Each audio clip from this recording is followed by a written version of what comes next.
Last night, Monday Night Football, worth the wait if you were waiting for a fairly exciting primetime game, an unexpected outcome. The 15th game of the weekend for the first time ever, folks. 15 times in one weekend was a game within one score in the fourth quarter. 15 out of 16. The only game that wasn't the Sunday night game on NBC between the Chiefs and the Bucs. Every other game at some point in the fourth quarter was a one-score game. And Joe Buck mentioned that last night. We had written something yesterday on PFT about 14 games already tying the record for a single weekend. Joe Buck mentioned right at the start of the fourth quarter when it was 14-9 that, hey, here we are, game number 15, one-score game.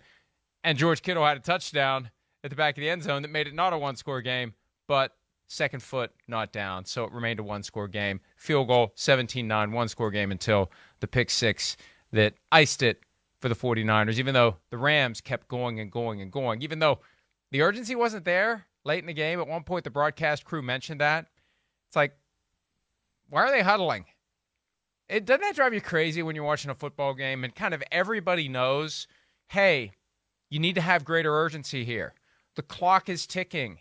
Get to the line of scrimmage. Call your plays there. You can't huddle. You got to act like you know and you're aware of the fact that there's limited time remaining. You're down 15 points. You've got to move the ball. But also at that point, folks are tired. Folks feel beaten down. I think at a certain level, maybe some of the Rams players realized no matter what we do, it's not going to make a difference. And that may all combine to cause you to not really have that urgency that we'd all like to see as we're watching the game, because you got no chance to come back and tie it up if you're taking your time and huddling. I'm taking my time to try to filibuster through the top of the show as we wait for Chris. We don't have Chris yet, but we do have, I believe. Don't toss the sound yet. We don't have sound yet either. I almost tossed the sound. We do have, okay, here we go. Both Nick Bosa, who had a big night last night, and Jimmy Garoppolo on how good that 49ers defense is.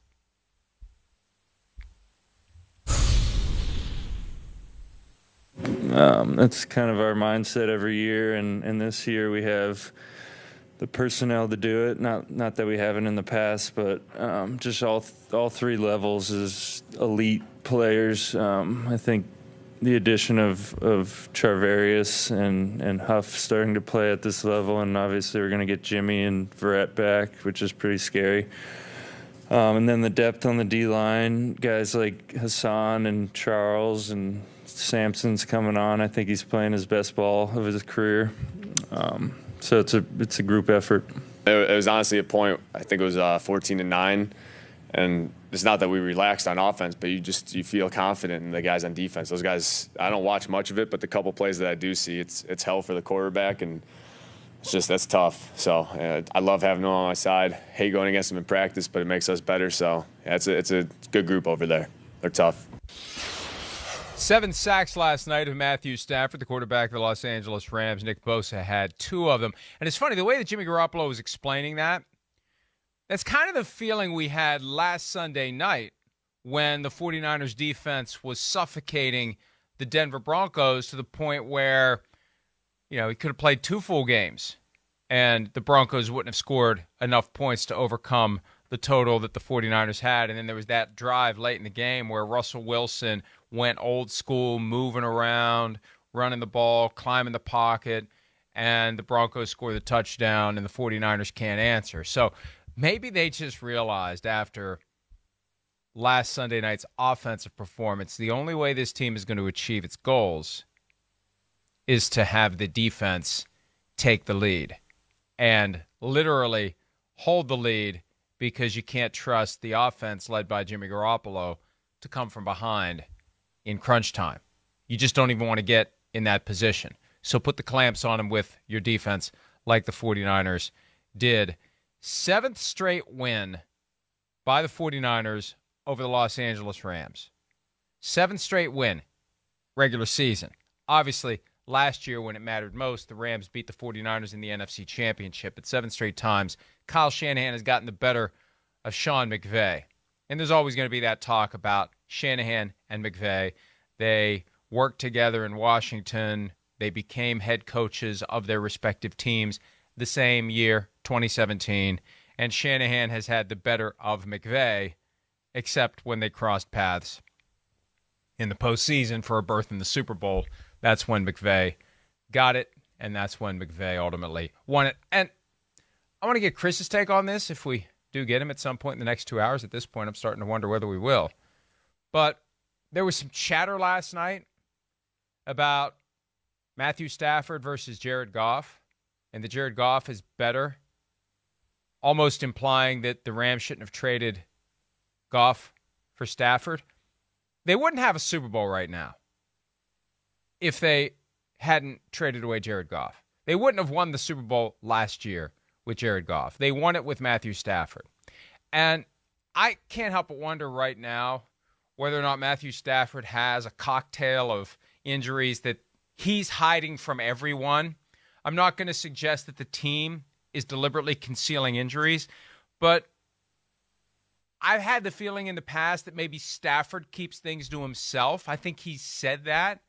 Either he or his wife have said that at some point during his years with the Lions, that there's a lot of stuff he just keeps to himself. So if the team doesn't even know, then they don't treat it. He's just dealing with it, not telling anybody about it. And he's not making excuses, but obviously last night the guy we saw is not going to take the Rams to the Super Bowl again, and definitely not going to win the Super Bowl again. And I just feel like something isn't right with Matthew Stafford because the outcome is just not the kind of thing that we've come to expect from Matthew Stafford. The other thing I noticed too, and Michael David Smith, our managing editor at PFT, tweeted this earlier today, and I want to make sure I get it right, and I'm probably not going to find it. See, usually this is when Chris would be talking, and I could multitask, and I have found it. Cooper Kupp, per MDS, is on pace for 179 catches this season, which would break the current record, shatter the current record by 30. That was Michael Thomas set in 2019. But Kupp is averaging 9.6 yards per catch. The Rams receivers, other than Cooper Kupp, have combined for a grand total of 26 catches through 4 games. See, Stafford has no one to go to other than Kupp, and I don't know whether he just treats Kupp as the security blanket and doesn't even bother to look for the other receivers, but there was so much hype about Allen Robinson coming into the season, and for good reason. Allen Robinson has been a good receiver with bad quarterbacks. So, applying the most delicate and careful philosophy and logic to the situation, you would assume that a guy who thrives with bad quarterbacks would do better than thrive with a great quarterback. But it's just not working. And they're doing the crazy things with Ben Skoranek, who's lining up as fullback, and he's getting things done.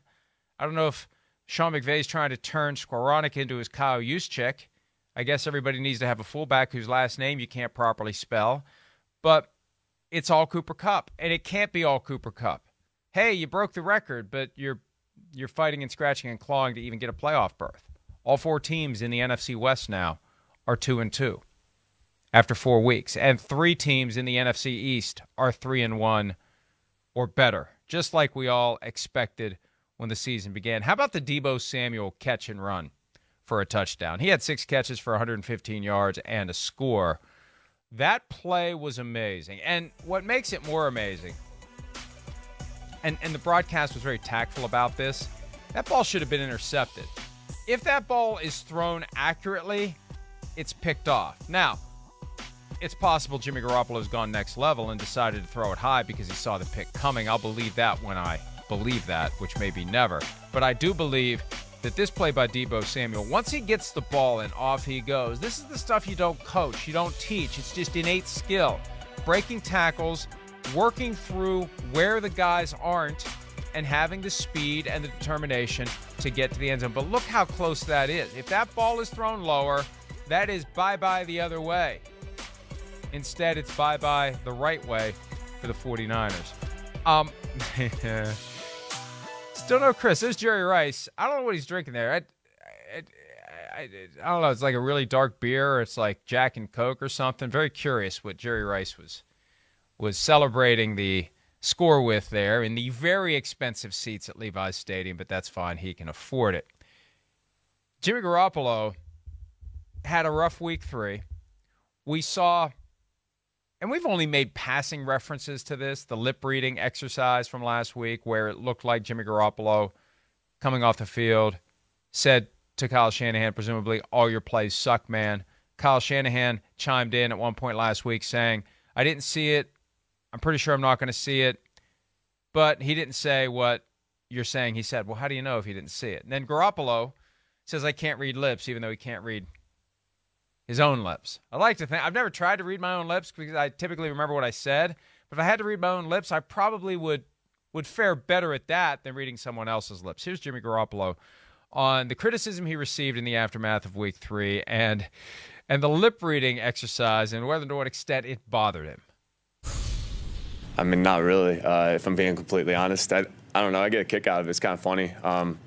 There's things like that you're always going to be criticized. That's just the position you're in as a quarterback, as a professional athlete, and you just got to roll with the punches. You're not here for long, so you got to make it count when you can. He's got the right attitude. Just deal with it. Move on to the next one. There's always another train coming down the tracks. Hey, we stunk on Sunday night. I got frustrated. That's fine. We got a new game. We got a new day, and we won. Different vibe when you win. When you lose, you're pissed. When you win, you're happy. And the 49ers have to be happy that they're 2-2. The Rams are 2-2. The Cardinals are 2-2. And the Seahawks are 2-2. The teams are so jumbled up this year. You got one undefeated team after 4 weeks in the Philadelphia Eagles. And you got, I think, 7 3-1 teams right now, maybe 7. A lot of 2-2 teams. A lot of teams very much alive 4 weeks into the season with 13 games to go for everybody. So it's wide open in the NFC West. It's wide open in the NFC. Hi, it's Mike Florio. Thanks for watching PFT on YouTube. Hit subscribe for the latest news and analysis from Pro Football Talk.